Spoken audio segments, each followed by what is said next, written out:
ഞാൻ doctor Deepa Mary Samuel, KIMS hospital കോട്ടയത്തെ ENT സർജനാണ്. ഞാൻ ഇന്ന് സംസാരിക്കാൻ പോകുന്നത് മൂക്കിൽ നിന്നുള്ള രക്തസ്രാവം അഥവാ എപ്പിസ്റ്റാക്സിസിനെ പറ്റിയാണ്. എപ്പിസ്റ്റാക്സിസ് നമുക്ക് ഒട്ടുമിക്ക ആളുകൾക്കും കേട്ട് പരിചയവും ചിലരെങ്കിലും അവരുടെ ജീവിതത്തിൽ ഒരു പ്രാവശ്യമെങ്കിലും അനുഭവിച്ചിരിക്കുന്ന ഒരു കാര്യമാണ്. ഇത് എല്ലാ ഏജ് ഗ്രൂപ്പിലും കാണുകയും കുട്ടികളിലും മുതിർന്നവരിലും തുല്യമായി കാണുന്ന ഒരു കാര്യമാണ്. പലർക്കും അതൊരു എമർജൻസി ആയിട്ട് അവർ ഹോസ്പിറ്റലിൽ എത്തിപ്പെടുന്ന ഒരു കണ്ടീഷനാണ്. അത് ചിലർക്ക് ഹോസ്പിറ്റലിൽ കാഷ്വാലിറ്റി വരികയും ചികിത്സ തേടി വീട്ടിൽ പോകും. എന്നാൽ ചിലരെങ്കിലും 2-3 ദിവസം ഹോസ്പിറ്റലിൽ താമസിച്ച് അതിന് ട്രീറ്റ്മെൻറ്റ് തേടിയിട്ടായിരിക്കും അവർ വീട്ടിലെത്തുക. എന്നാൽ പലർക്കും അവർ വീടുകളിൽ തന്നെ ഇതിന് ചികിത്സ നടത്തുകയും പിന്നീട് ഇത് കാരണം ഒരിക്കലും ഒരു ബുദ്ധിമുട്ട് വരാതെ ഇത് അസുഖം മാറിപ്പോവാറുമുണ്ട്. എപ്പിസ്റ്റാക്സിസ് ആസ് സച്ച് ഒരു അസുഖമല്ല, എന്നാൽ ചില അണ്ടർലൈങ് അസുഖങ്ങളുടെ ഒരു കാരണമാകാൻ സാധ്യതയുണ്ട്. ഇതിനുള്ള കാരണം എന്താണെന്ന് വെച്ചാൽ മൂക്കിലുള്ള രക്തക്കുഴലുകൾ തടിക്കുകയും അവിടുന്ന് രക്തം പൊടിയും അത് കാരണം ഉണ്ടാകുന്ന ചോരയാണ് നമ്മൾ പുറത്ത് കാണുന്നത്. ചില അസുഖങ്ങളിൽ അത് ഭയങ്കര ടൊറൻഷ്യലായിട്ട് ബ്ലീഡ് ചെയ്യും. അങ്ങനെയാണ് നല്ല ബ്ലീഡിങ് പലർക്കും കാണുന്നത്. ഇനി ഇത് മോസ്റ്റ് കോമൺ ആയിട്ട് എവിടെയാണ് കാണുന്നത്? മൂക്കിൻ്റെ പാലം, നമ്മുടെ നടുക്കള്, അതിൻ്റെ ഏറ്റവും ഫ്രണ്ടിലെ 1 to 1.5 സെൻറ്റിമീറ്റർ ആയിട്ടുള്ളൊരു ഏരിയ ഉണ്ട്. ആ ഏരിയ നമുക്ക് ഈസിലി കൈകൊണ്ട് തന്നെ നമ്മൾ ഈ പലർക്കും മൂക്ക് വിരൽ വെച്ച് മൂക്ക് ചൊറിയുന്ന ഒരു സ്വഭാവം, അല്ലെങ്കിൽ തോർത്തിൻ്റെ അറ്റം വെച്ച് മൂക്ക് ചൊറിയുന്ന ഒരു ഹാബിറ്റൊക്കെ ഉണ്ടല്ലോ. അപ്പോൾ ഈസിലി ആക്സെപ്റ്റബിൾ ആയിട്ടുള്ളൊരു ഏരിയ ആണ് ആ ഒരു 1 to 1.5 സെൻറ്റിമീറ്റർ. അതിന് പറയുന്ന പേരാണ് ലിറ്റിൽസ് ഏരിയ. ആ ഒരു ഏരിയയിൽ ഉണ്ടാവുന്ന ഒരു ഇഞ്ചുറി, അതാണ് most common site of bleeding. മൂക്കിൽ നിന്നുള്ള രക്തസ്രാവത്തെ നമുക്ക് രണ്ടായിട്ട് തിരിക്കാം: ആൻറ്റീരിയർ എപ്പിസ്റ്റാക്സിസും പോസ്റ്റീരിയർ എപ്പിസ്റ്റാക്സിസും. ആൻറ്റീരിയർ എപ്പിസ്റ്റാക്സിസ് എന്ന് പറയുന്നത് നമ്മൾ മുമ്പേ പറഞ്ഞ പോലെ ലിറ്റിൽസ് ഏരിയ, ആ പാലത്തിൻ്റെ ഫ്രണ്ടിലുള്ള ആ 1 to 1.5 സെൻറ്റിമീറ്റർ. അത് നമുക്ക് മോസ്റ്റ് കോമൺലി കുട്ടികളിലാണ് കാണുന്നത്. നമ്മൾ വിരലിടുകയോ തോർത്തിൻ്റെ അറ്റം ഇടുകയോ അല്ലെങ്കിൽ കുട്ടികൾ ഓരോ ടോയ്സിൻ്റെ പാർട്സ് ഇടുകയോ അങ്ങനെയൊക്കെ കാരണം ഉണ്ടാകുന്ന ഇഞ്ചുറി കാരണം ഉണ്ടാകുന്ന ബ്ലീഡിങ്ങിൻ്റെ ഏരിയ ആണ് ഈ ലിറ്റിൽസ് ഏരിയ. എന്നാൽ പോസ്റ്റീരിയർ എപ്പിസ്റ്റാക്സിസ് എന്ന് പറയുന്നത് നമ്മുടെ മൂക്കിൻ്റെ 2 സൈഡിൻ്റെ ബാക്കിൽ ബോൺസ് ഉണ്ട്. ആ ബോൺസിൻ്റെയും പുറകിലായിട്ടുള്ള ഏരിയയിൽ നല്ല വലിയ രക്തക്കുഴലുകൾ വരികയും ആ രക്തക്കുഴലിൽ എവിടെയെങ്കിലും ഒന്ന് ബ്ലീഡിങ് വന്നു കഴിഞ്ഞാൽ നല്ല ടൊറൻഷ്യലായിട്ട് പ്രൊഫ്യൂസായിട്ടുള്ള ബ്ലീഡിങ് ഉണ്ടാവുകയും ആ ബ്ലീഡിങ് നമ്മുടെ വായിലേക്കും കുറേ ബ്ലീഡ് ചെയ്യുമ്പോൾ നമ്മളുടെ വയറ്റിലേക്ക് പോവുകയും പലരും ആ രക്തം പിന്നീട് ഛർദ്ദിക്കുകയും ചെയ്യും, ഒരു കോഫി കളർ ബ്ലീഡിങ്. അപ്പം അതിനെ നമ്മൾ പറയുന്നതാണ് പോസ്റ്റീരിയർ എപ്പിസ്റ്റാക്സിസ്. ആൻറ്റീരിയർ എപ്പിസ്റ്റാക്സിസ് എന്ന് പറയുമ്പോൾ അതൊരു സിമ്പിളായിട്ടുള്ളൊരു കാര്യമാണ്. നമുക്ക് ചിലപ്പോൾ വീടുകളിൽ തന്നെ പലർക്കും അത് ട്രീറ്റ് ചെയ്തെടുക്കാം. ചിലർ ഹോസ്പിറ്റലിൽ എത്തിപ്പെടുകയും ഹോസ്പിറ്റൽ ട്രീറ്റ്മെൻറ്റ് എടുത്ത് അപ്പം തന്നെ വീടുകളിൽ പോകും. എന്നാൽ പോസ്റ്റീരിയർ എപ്പിസ്റ്റാക്സിസ് അതൊരു എമർജൻസിയാണ്. ഹോസ്പിറ്റലിൽ എത്തി അതിന് ട്രീറ്റ്മെൻറ്റ് നേടിയാലേ അത് നമുക്ക് കംപ്ലീറ്റ് ആയിട്ട് റിസോൾവ് ചെയ്തെടുക്കാൻ പറ്റുള്ളൂ. ഇനി എന്താണ് ഈ എപ്പിസ്റ്റാക്സിസ് ഉള്ള കാരണങ്ങൾ നമുക്ക് നോക്കാം. ആദ്യം തന്നെ കൺജനിറ്റൽ, അല്ലെങ്കിൽ ജന്മന ഉള്ള കാരണങ്ങൾ. ഈ ജനിക്കുമ്പോൾ തന്നെ ചില കുട്ടികളിലാണെങ്കിൽ രക്തക്കൊഴലുകൾ തടിച്ചിരിക്കുന്ന അസുഖം, ടീലൻജക്ടേസിയസ് എന്ന് പറയും. അത് ചില അസുഖങ്ങളാണ്. ഒരു കണ്ടീഷൻ ഓസ്ലർ വെബർ രണ്ടോ എന്ന് പറഞ്ഞ കണ്ടീഷനിലൊക്കെ അവർക്ക് ആ രക്തക്കൊഴലുകളിൽ തടിച്ചിരിക്കും. അത് കാരണം റിപ്പീറ്റഡായിട്ട് ബ്ലീഡിങ് അവർക്ക് കാണാറുണ്ട്. അല്ലെങ്കിൽ ചില ട്യൂമേഴ്സ്, ജന്മന ഉണ്ടാകുന്ന ഈ രക്തക്കൊഴലുകളിൽ ഉണ്ടാകുന്ന ട്യൂമേഴ്സ് ഉണ്ട്, അത് കാരണം ബ്ലീഡിങ് ഉണ്ടാകും. പിന്നെ രണ്ടാമത്തെ കാരണം എന്ന് പറയുന്നതാണ് ട്രോമ എന്ന് പറഞ്ഞാൽ ഇഞ്ചുറി. നമുക്കറിയാം മോസ്റ്റ് കോമൺ ആയിട്ട് ഉണ്ടാകുന്ന കാരണമാണ്. അത് കൂടുതലും കുട്ടികളിലാണ്. അവർ ഈ വിരലിടുകയോ ടോയ്സിൻ്റെയോ അല്ലെങ്കിൽ എന്തെങ്കിലും നമ്മുടെ ഈ വെജിറ്റബിളിലെ കടലയോ പയറോ അതൊക്കെ ഇടുക, അല്ലെങ്കിൽ ഈ മുരിങ്ങക്കോല് വെച്ചൊക്കെ മൂക്കിനകത്ത് വെക്കുക. ഇപ്പോൾ പല പിള്ളേരും ബാറ്ററിയുടെ സെല്ല് മൂക്കിനകത്ത് ഇടുക. ഇതൊക്കെ നമ്മൾ കോമൺ ആയിട്ട് കാണുന്ന കാരണങ്ങളാണ്. അപ്പം ഇതൊക്കെ നമ്മുടെ OPയിൽ വരികയും നമ്മൾ അതെടുത്തു കൊടുക്കുകയും ചെയ്യാറുണ്ട്. മൂന്നാമത്തെ നമ്മൾ പറയുന്ന കാരണം എന്ന് പറഞ്ഞു കഴിഞ്ഞാൽ ഈ പ്രഷർ ചേഞ്ചസ്. നമ്മൾ ഈ ഹൈറ്റിൽ കയറി പോവുകയോ ഈ മൗണ്ടൻ ക്ലൈംബിങ് അങ്ങനത്തെ ഹൈറ്റിൽ കയറി, അല്ലെങ്കിൽ അതുപോലെ തന്നെ ഈ താഴെ സീ ഡെപ്സിലേക്ക് പോവുകയോ, അപ്പം അങ്ങനെയുള്ള അസുഖങ്ങളിലൊക്കെ കണ്ടീഷൻസിലൊക്കെ ഈ രക്തസ്രാവം ഉണ്ടാവാറുണ്ട്. കേസസ് ഡിസീസ് ഒക്കെ പറയും. അപ്പം അത് അങ്ങനെ പോകുന്നവരിൽ ഇത് കാണാറുണ്ട്. നാലാമത് കാലാവസ്ഥയുടെ വ്യത്യാസങ്ങൾ. ചൂടുള്ള ക്ലൈമറ്റിൽ മൂക്കിൽ നിന്ന് ബ്ലീഡ് ചെയ്യാനുള്ള സാധ്യതകൾ കൂടുതലാണ്. അപ്പം ഈ ഗൾഫ് കൺട്രീസിലൊക്കെ ആക്ച്വലി ബ്ലീഡിങ്ങിന് നമ്മൾ ഇൻസിഡൻസ് കൂടുതലാണ് നമ്മുടെ നാട് വെച്ച് നോക്കുമ്പം. പിന്നെ ഇതൊന്നും അല്ലാതെ അടുത്ത കാരണം എന്ന് പറയുന്നത് ഇൻഫെക്ഷൻസ്. അതിനെ നമുക്ക് പല ആയിട്ട് തിരിക്കാം. ഒന്ന് ബാക്ടീരിയൽ ഇൻഫെക്ഷൻസ്, സൈനസൈറ്റിസ് എന്ന് വെച്ച് കഴിഞ്ഞാൽ നമ്മുടെ സൈനസിനകത്ത് ഇൻഫ്ലക്ഷൻ കാരണം അവിടെ ഓൾറെഡി ഒരു ഇൻഫെക്ഷൻ കാരണം അവിടെ എല്ലാം മ്യൂക്കോസ് എല്ലാം ഇൻഫ്ലെയിംഡ് ആയിരിക്കും. അത് കൂടാതെ നമ്മൾ വീണ്ടും മൂക്ക് ശക്തമായിട്ട് ചീറ്റുമ്പം ആ രക്തക്കൊഴലുകൾ പൊട്ടുകയും അതിന് ചോര വരികയും ചെയ്യും. പിന്നെ അതല്ലാതെ നമ്മുടെ ഡിഫ്തീരിയ, ട്യൂബർക്ലോസിസ് പറഞ്ഞ അസുഖങ്ങൾ അതൊക്കെ ഇപ്പം കുറച്ചുകൂടി കുറവാണ്, കാരണം എക്സ്റ്റെൻസീവ് ഇമ്മ്യൂണൈസേഷൻ കാരണം അത്രയും പണ്ടത്തെ വെച്ച് നോക്കുമ്പോൾ കാണാറില്ല. എന്നാലും ഇതൊക്കെ പണ്ട് ഉണ്ടായിരുന്ന കാരണങ്ങളാണ് ബ്ലീഡിങ്ങിനുള്ളത്. പിന്നെ അടുത്ത കാരണം എന്ന് പറയുന്നത് റൈനോസ്പൊറിഡിയോസിസ്. റൈനോസ്പൊറിഡിയോസിസ് പറഞ്ഞാൽ മൂക്കിനകത്ത് ഒരു പാരസൈറ്റിക് ഇൻഫെക്ഷനാണ്. ഈ ഓർഗാനിസം ആണെങ്കിൽ കുട്ടികളാണെങ്കിൽ കുളത്തിൽ അഴുക്കുള്ള വെള്ളമുള്ള കുളങ്ങളിൽ പോയി കുളിക്കുകയും ആ വഴി മൂക്കിനകത്തേക്ക് ഓർഗാനിസം കയറുക, റൈനോസ്പൊറിഡിയം സീബറി എന്ന് പറഞ്ഞ ഓർഗാനിസം കയറുകയും അത് കാരണം ഉണ്ടാകുന്ന ഇൻഫെക്ഷൻ അത് ദശ ഉണ്ടാകുകയും അതിനകത്തുനിന്ന് ഇങ്ങനെ രക്തം പൊടിഞ്ഞുകൊണ്ടേയിരിക്കും. ചില ഏരിയകളിൽ ഇത് ഭയങ്കര കോമൺ ആണ്. നമ്മുടെ കേരളത്തിൽ ആക്ച്വലി അങ്ങനത്തെ ഏരിയകൾ കുറവാണ്, പക്ഷെ തമിഴ്നാടും ആ റിലേറ്റഡ് ഏരിയാസിലൊക്കെ അത് കുറച്ചുകൂടി കോമൺ ആയിട്ട് കാണാറുണ്ട്. നാലാമത്തെ കാരണം എന്ന് പറയുന്നത് നിയോപ്ലാസ്റ്റിക് എന്ന് വെച്ച് കഴിഞ്ഞാൽ ട്യൂമേഴ്സ്. അത് ക്യാൻസർ ആയ കട്ടികളാവും, ക്യാൻസർ ഇല്ലാത്ത കട്ടികളാവും. ക്യാൻസർ അല്ലാത്ത കട്ടികൾ എന്ന് പറയുന്നത് ഈ അഡോളസെന്റ് ബോയ്സിൽ കോമൺ ആയിട്ട് കാണുന്ന ഒരു ട്യൂമറാണ്, ജുവനൈൽ നേസോഫെറിഞ്ചൽ ആൻജിയോഫൈബ്രോമ എന്ന് പറയും. അത് ആ പ്രായത്തിൽ ഒരു അഡോളസെന്റ് ഏജ് ഗ്രൂപ്പിൽ കാണുന്നതാണ്. അവർക്ക് മൂക്കിൻ്റെ ബാക്കിൽ നേസോഫാരിങ്സ് എന്ന് പറഞ്ഞ ഏരിയ ഉണ്ട്, ആ ഏരിയയിൽ വരുന്ന ട്യൂമറാണ്. അതിനകത്ത് മോസ്റ്റ് കോമൺ പ്രസൻറ്റിങ് കംപ്ലയിൻ്റ് എന്ന് പറയുന്നത് തന്നെ ഈ മൂക്കിൽ നിന്നുള്ള രക്തസ്രാവമാണ്. പിന്നെ അതല്ലാതെ ക്യാൻസറായ കട്ടികൾ, മൂക്കിൽ നിന്ന് എന്ത് ക്യാൻസർ കട്ടികളുണ്ടായാലും ഈ മൂക്കിനകത്തും അല്ലെങ്കിൽ സൈനസിനകത്തും ഉണ്ടാകുന്ന ഏത് ക്യാൻസർ കട്ടികളിലും ഈ മൂക്കിൽ നിന്നുള്ള രക്തസ്രാവം കോമൺ സിംറ്റമാണ്. വേറെ ഒരു മേജർ കാരണം എന്ന് പറയുന്നത് മൂക്കിൻ്റെ പാലത്തിൻ്റെ വളവാണ്. മൂക്കിൻ്റെ പാലത്തിൻ്റെ വളവെന്ന് പറഞ്ഞാൽ ചില വളവ് ഒരു 90% ആളുകളും മൂക്കിൻ്റെ പാലത്തിന് വളവ് സാധാരണമാണ്.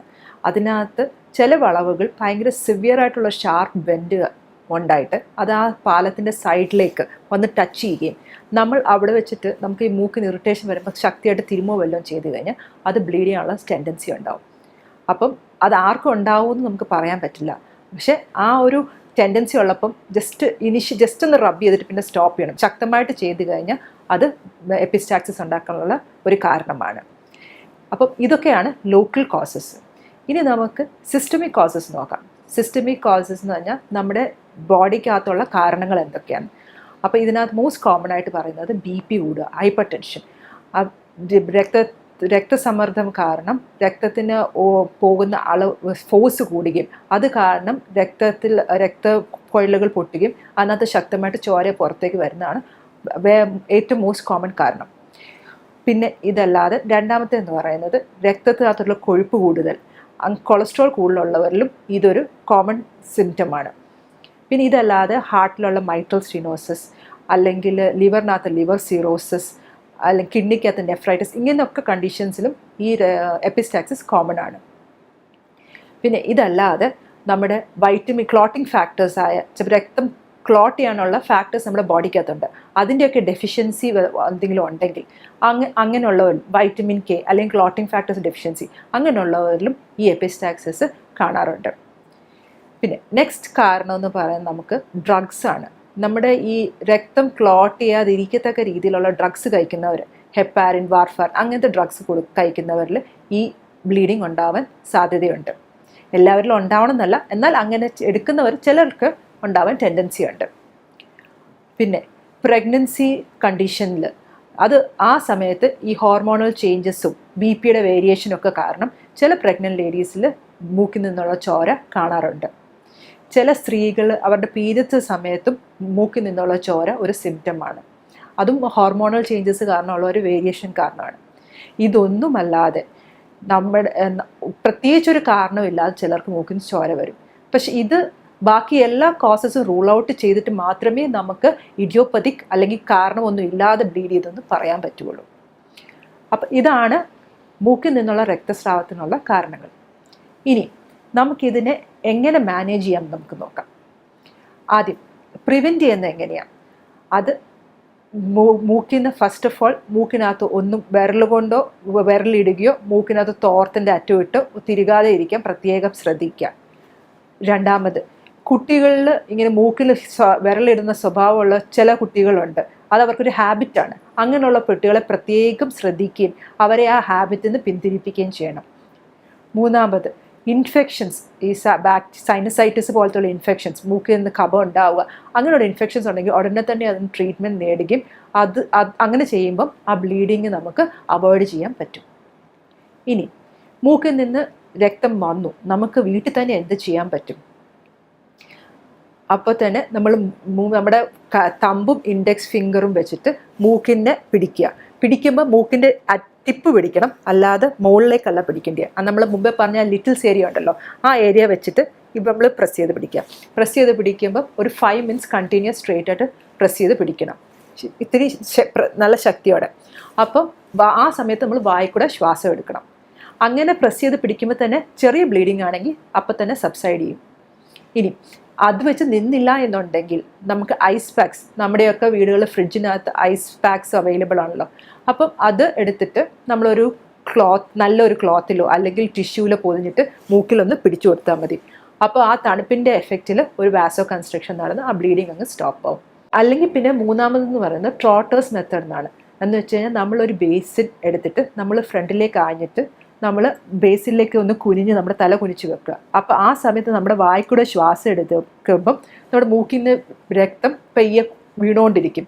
പക്ഷേ നമ്മൾ സ്ലോലി ആ ബ്രീത്ത് ചെയ്യുന്ന സമയം കൊണ്ട് തന്നെ ആ റിലാക്സേഷൻ എഫക്റ്റിൽ തന്നെ ആ ബ്ലീഡിങ് അങ്ങ് സ്റ്റോപ്പ് ആകും. അപ്പം അതും ഒരു എഫക്റ്റീവായിട്ടുള്ളൊരു ടെക്നിക്കാണ്. ഇതൊക്കെ ചെറിയ ബ്ലീഡിങ് ആണെങ്കിൽ ഇതൊക്കെ വെച്ച് തന്നെ സബ്സൈഡ് ചെയ്യും. ഇല്ല, ഇത് വെച്ച് സബ്സൈഡ് ചെയ്യുന്നില്ലെങ്കിൽ ഡെഫിനറ്റ്ലി നമ്മൾ ഹോസ്പിറ്റലിൽ പോകേണ്ടി വരും. അപ്പോൾ ഹോസ്പിറ്റലിൽ ചെല്ലുമ്പം നമ്മൾ ഡയറക്റ്റ്ലി കാഷ്വാലിറ്റിയിലേക്കായിരിക്കും യൂഷ്വലി ചെല്ലുന്നത്.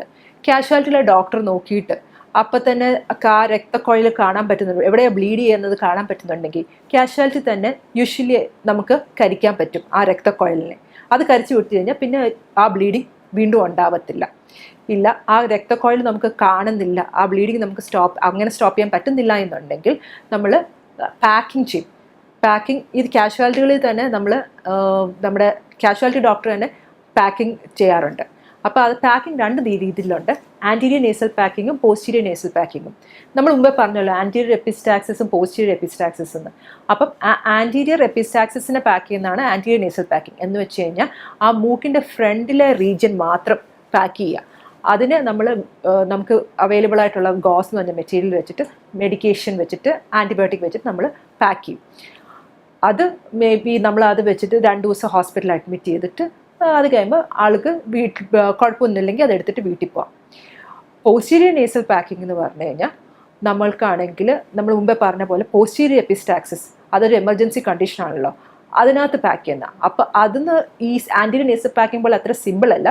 മൂക്കിൻ്റെ ഫ്രണ്ടിലും പാക്ക് ചെയ്യും, അതുപോലെ മൂക്കിൻ്റെ ബാക്കിലുള്ള ആ ഏരിയ എന്നാണല്ലോ തൊണ്ടയിലേക്ക് ആ രക്തം ഇറങ്ങുന്നത്, ആ ഏരിയയും പാക്ക് ചെയ്യും. അപ്പം 2 പാക്ക് ഫ്രണ്ടിലും ഉണ്ടാവും ബാക്കിലും ഉണ്ടാവും. അപ്പോൾ ഇത്തിരി അൺകംഫർട്ടബിൾ ആണെങ്കിലും പക്ഷെ അതാണ് പ്രഷർ അപ്ലൈ ചെയ്യാനുള്ള ഏറ്റവും കറക്റ്റായിട്ടുള്ള ടെക്നിക്ക്.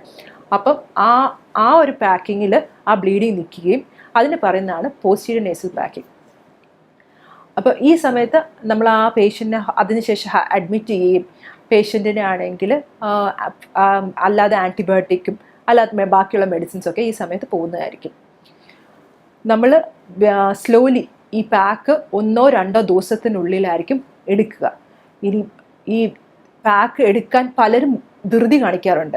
അതൊരിക്കലും ചെയ്യരുത്. കാരണം നമ്മൾ സഡൻ പ്രഷർ റിലീസ് ചെയ്ത് കൊടുക്കുമ്പം ആ കംപ്രസ് ആയിരിക്കുന്ന വെസൽസ് പെട്ടെന്ന് തുറന്നു കഴിഞ്ഞാൽ വീണ്ടും ബ്ലീഡ് ചെയ്യും.